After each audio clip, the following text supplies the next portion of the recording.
Vive la CAN sur NCTV. Notre commune TV pour vous. Purchase your tracks today.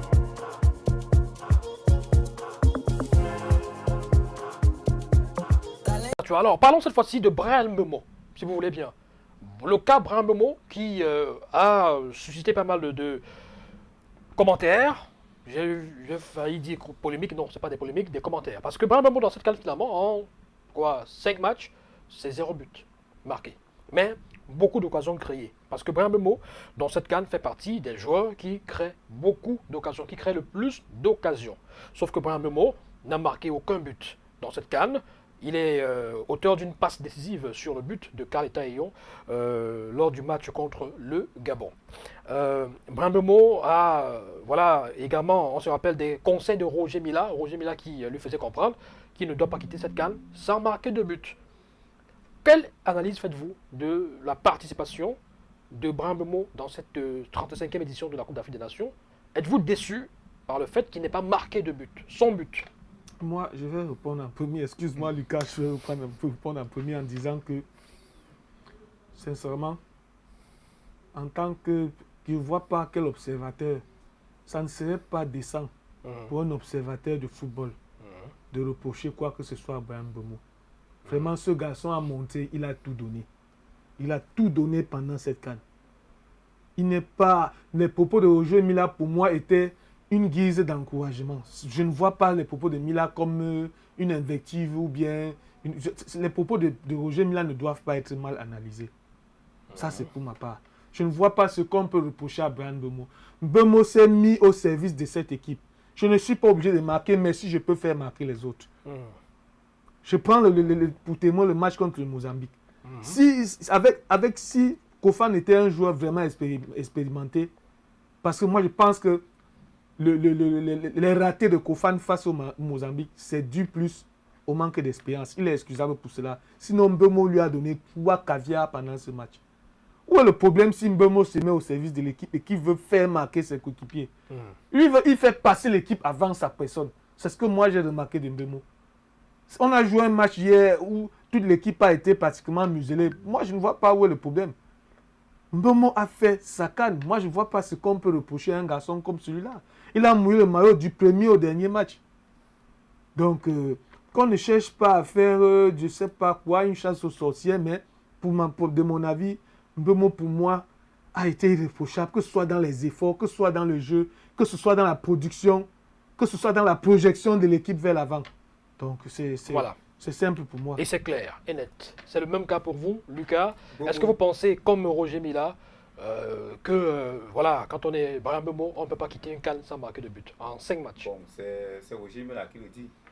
Mais s'il faut faire le parallèle avec Sunday Oliseh, c'est aussi une légende du football nigérian qui avait dit qu'il préfère ne même pas voir Osimhen gagner, marquer. Mais vouloir que le Nigeria gagne la CAN. Parce que c'est l'objectif sur le plan collectif, de façon collective. Et Mbeumo dans ce CAN était un dépanneur. Il ne jouait pas à son poste. Absolument. Voilà, vous ne pouvez pas demander à quelqu'un qui est parti sur le côté et créer du danger et marquer, qu'on a mis dans l'axe. Un poste qui n'est pas le sien de pouvoir marquer. Et Mbeumo était comme le milieu relayeur, celui qui l'organisateur du jeu.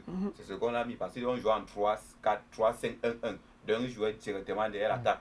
Et il était très généreux dans les efforts. Beaucoup de dépassements de fonctions. On le voyait souvent dans la séquence de préparation. Oui, dégager un dernier ballon. Vous ne pouvez pas avoir la qualité de jeu de Mbeumo et vous marquez. Parce que lucidement, vous ne pouvez pas être clinique, vous n'avez pas l'effort d'être clinique. Lui, il était partout, il court partout, il prend le ballon, il faut qu'il gagne le jeu, il faut dribbler, il faut s'assurer la stabilité du jeu, il faut se comporter souvent en danger. Et en aucun moment, il s'est retrouvé devant la surface de réparation. En aucun moment, il s'est retrouvé dans des endroits dangereux, il faut tuer le match. Jamais. Mais il a été là où il fallait. Toujours. La preuve. Lors du match, le premier match, c'est lui qui est l'homme du match. C'est lui qui délivre la passe de but à Taillon. Donc, lui, il a fait sa CAN, mais il n'a pas seulement été couronné par ce qui s'est bien fait en club, le but. Et l'une des choses, c'est qu'il n'y a pas aussi, il y avait plusieurs manquements dans l'équipe. Le fait qu'il était considéré comme le leader technique. Il fallait que lui, à un moment donné, il revienne supporter les cadets. Il faut les remotiver, il faut il faut servir d'exemple en fait. D'accord. Le servir d'exemple n'allait pas seulement dire marquer des buts. Est-ce que c'est pas finalement ce qu'on va retenir de Mbeumo dans cette CAN? 5 matchs, 0 but. Est-ce que ce n'est pas un peu ingrat, je veux dire? Non, c'est Est-ce que c'est pas un peu... On retiendra qu'il a été décisif dans les matchs. Oui, on Oui. retiendra qu'il a été au moins homme du match Homme une du fois. match. Mhm, S'il se met au service de l'équipe, pour moi, je pense que c'est le plus important. mhm. Il pouvait être Le plus 3 important. hommes de match, il pouvait être meilleur buteur de la CAN sans doute. Sans que le Cameroun même ne passe. Ça sert à quoi de marquer un but à chaque match et que votre équipe n'est pas qualifiée? D'accord. Mila a dit ça peut-être et Mila est encore mu par l'instinct du grand buteur qu'il était. Mhm. Donc je pense que c'était une sorte d'encouragement. Hein, c'était pas une critique, moi je Et il a pense. manqué aussi certains anciens Voilà. qui peuvent remotiver. On va en parler, justement.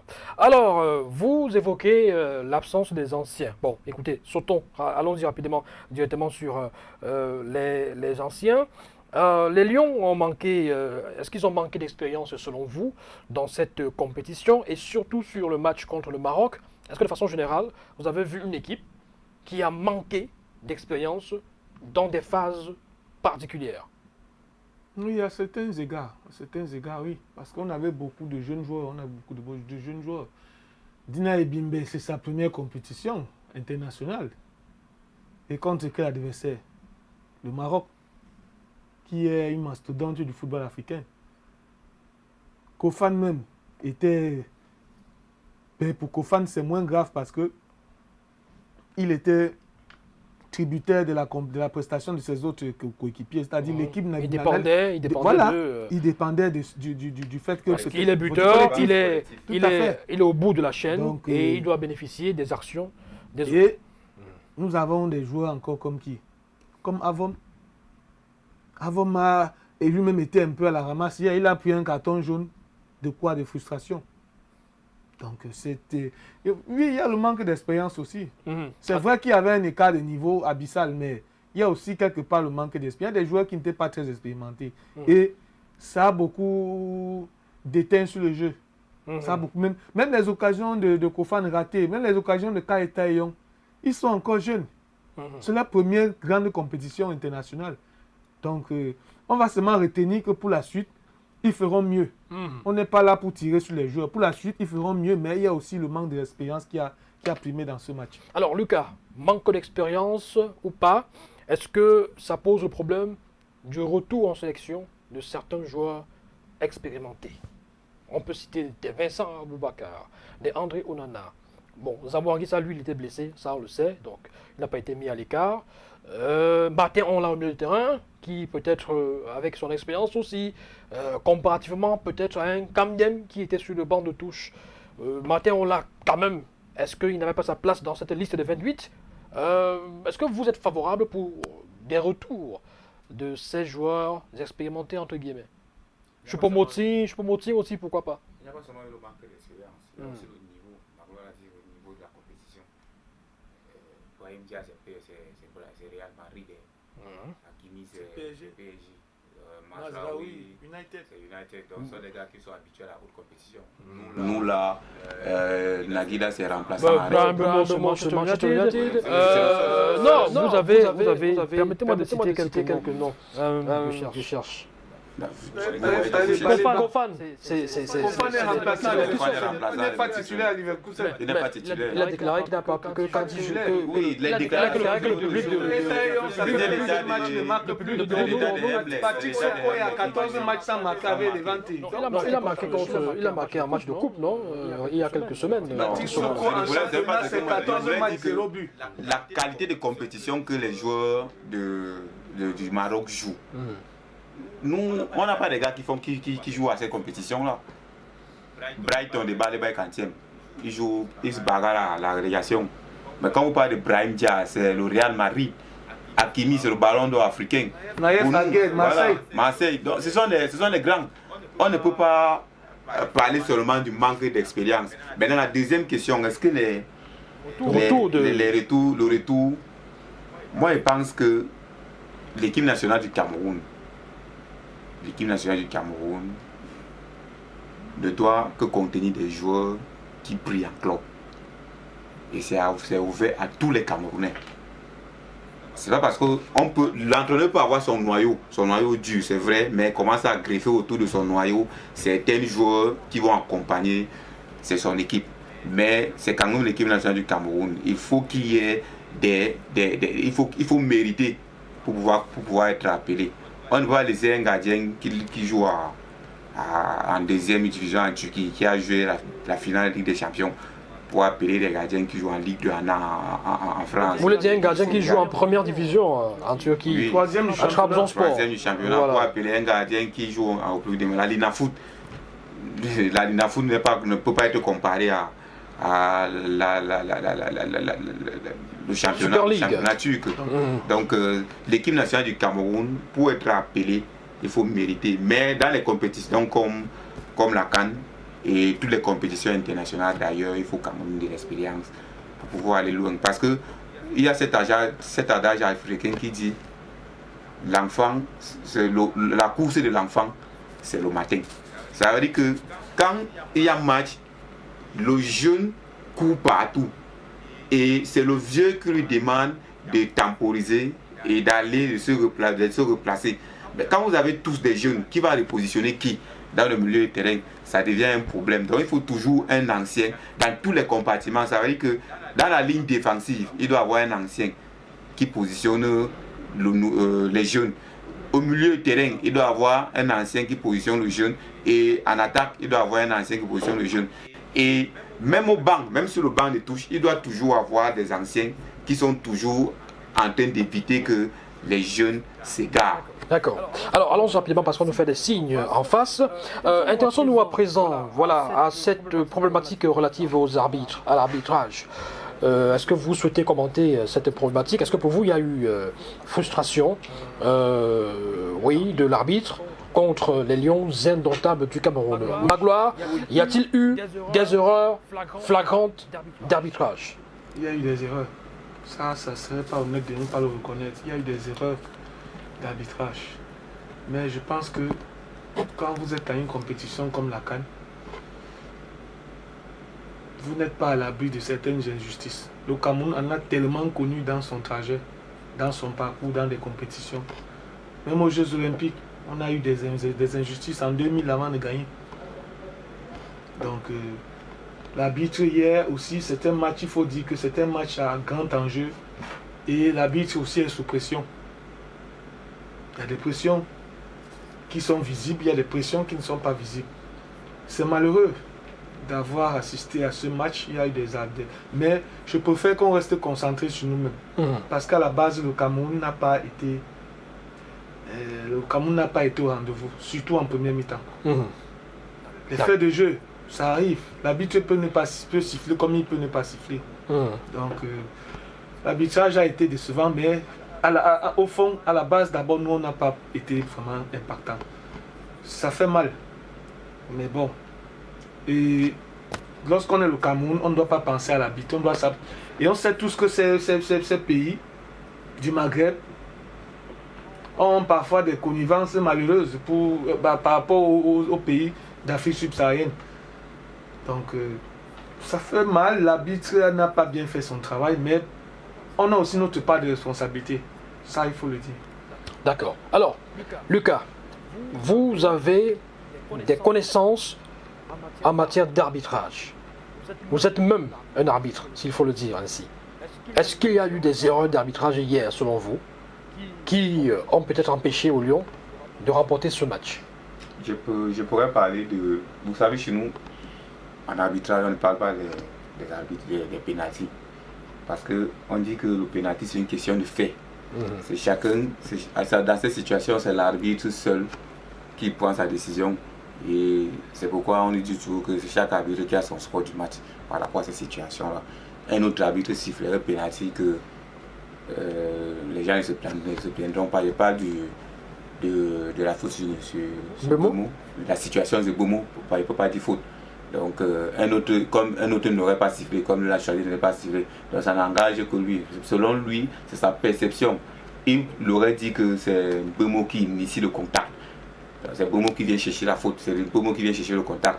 Mais une autre personne te dira que c'est le défenseur qui vient chercher le contact. Maintenant, la deuxième situation... Et selon vous, parce qu'on a justement vu cette image-là à l'écran, dans cette séquence, dans cette phase de jeu, qu'est-ce qui se passe concrètement? Non, c'est moi, il cite le penalty.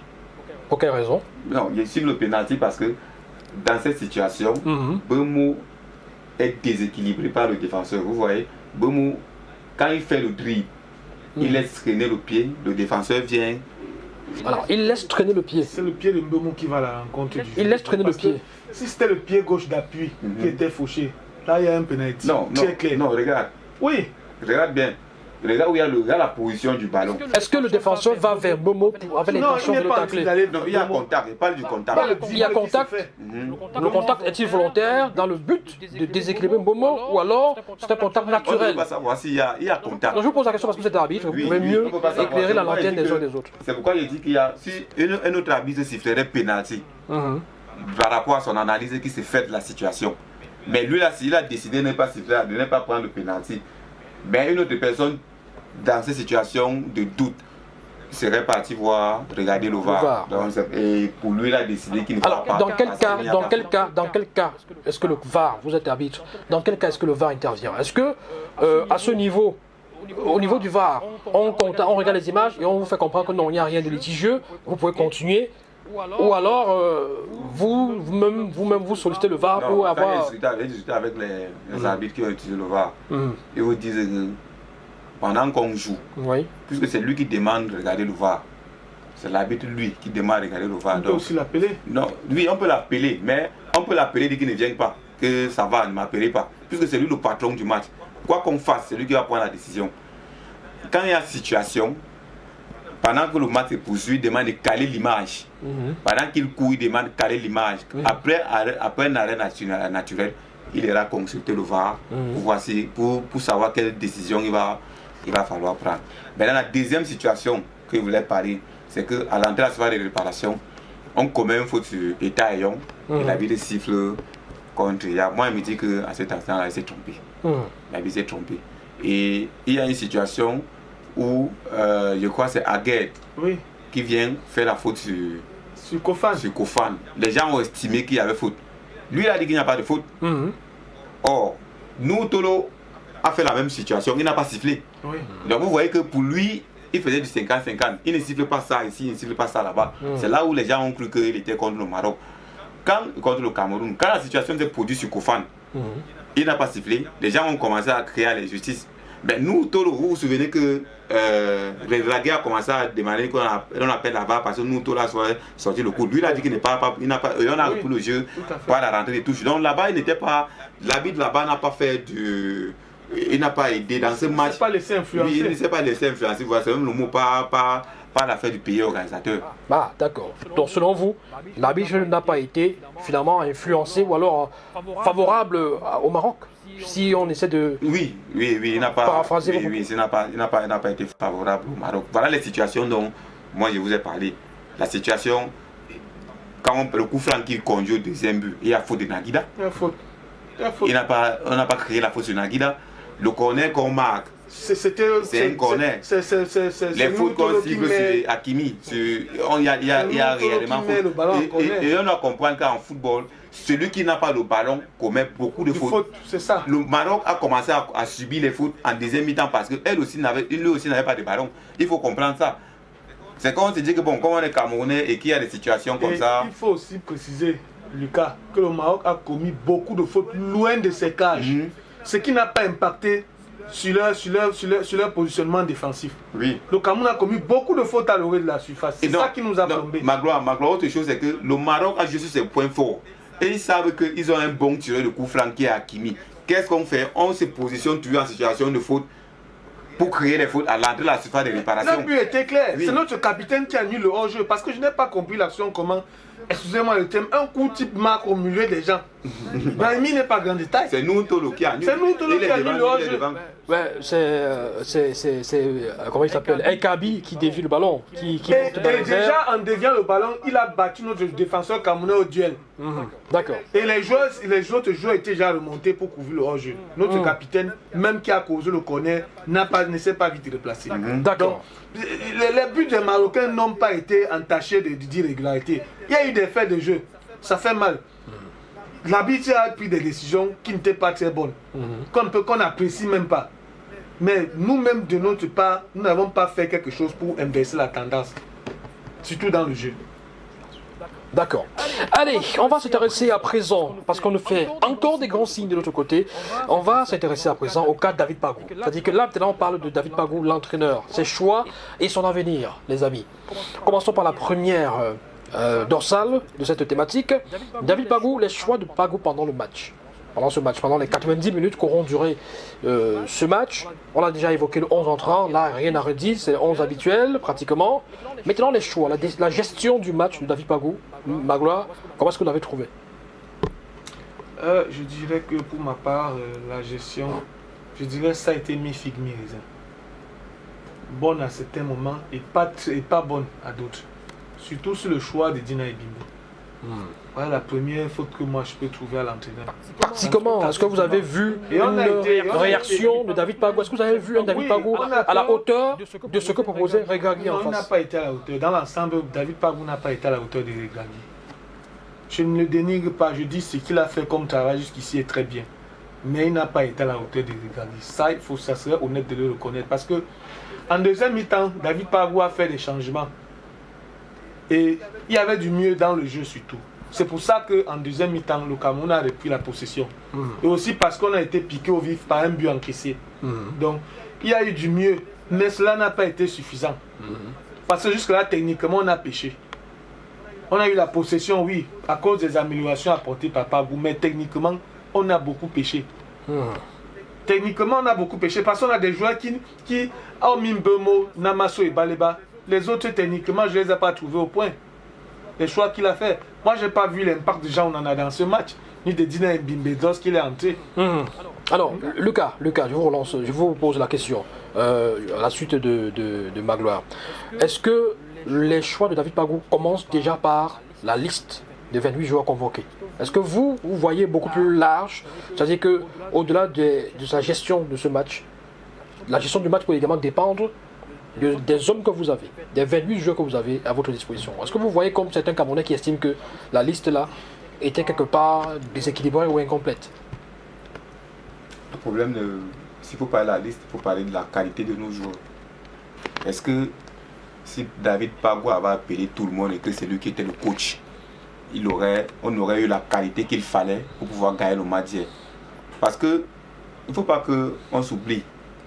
Est-ce que on a un joueur dans l'équipe nationale du Cameroun qui est capable de prendre le ballon, le conduire, dribbler, casser les lignes? Parce que c'est ce qu'il fallait faire hier. On en a, Lucas, mais c'est juste que la tactique qui a été mise par les Draghi était absolument très abrasive contre le Cameroun. Voilà, si c'est qu'on pouvait, ça veut dire que est-ce que dans la liste de Pagou il y avait la qualité là? Moi, je ne pense pas. Si, moi je peux dire oui.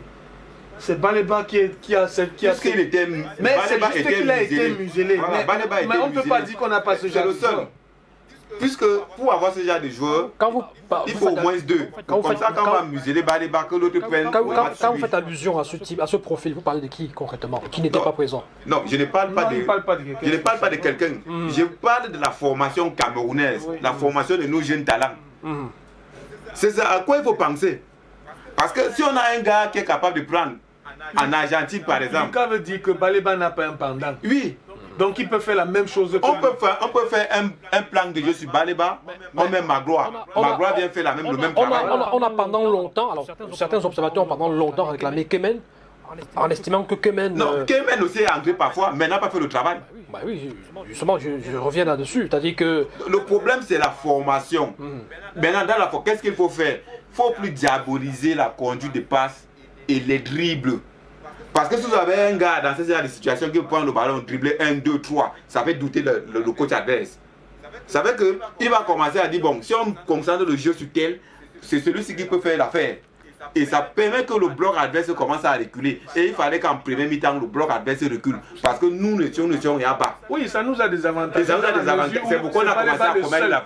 Et ils ont senti que pour nous gagner, il faut museler Baleba. Ils ont muselé. Ils ont compris qu'il faut pour gagner, il faut museler Baleba. Ils ont muselé Baleba et ils ont muselé Yongwa. ils ont muselé Tchamade aussi. Enfin, ils ont muselé Nagida, parce que Yongo était sur le banc. Enfin, Non, il était Nagida, blessé. oui, merci, Ouais, Nagida. il était blessé. Parce qu'ils ont compris que s'ils musaient seulement Baleba, les gars peuvent s'organiser en sorte que Ça passer sur les côtés. ils vont passer sur les côtés. Et Kofan, comme ils ont constaté qu'ils ont un bon jeu de tête, avec les sangs, Kofan peut les faire du mal. Qu'est-ce qu'ils ont fait? Ils ont muselé 3 personnes. Quand Nagida avait le ballon, c'est Brahim Diaz et Hakimi qui le barraient.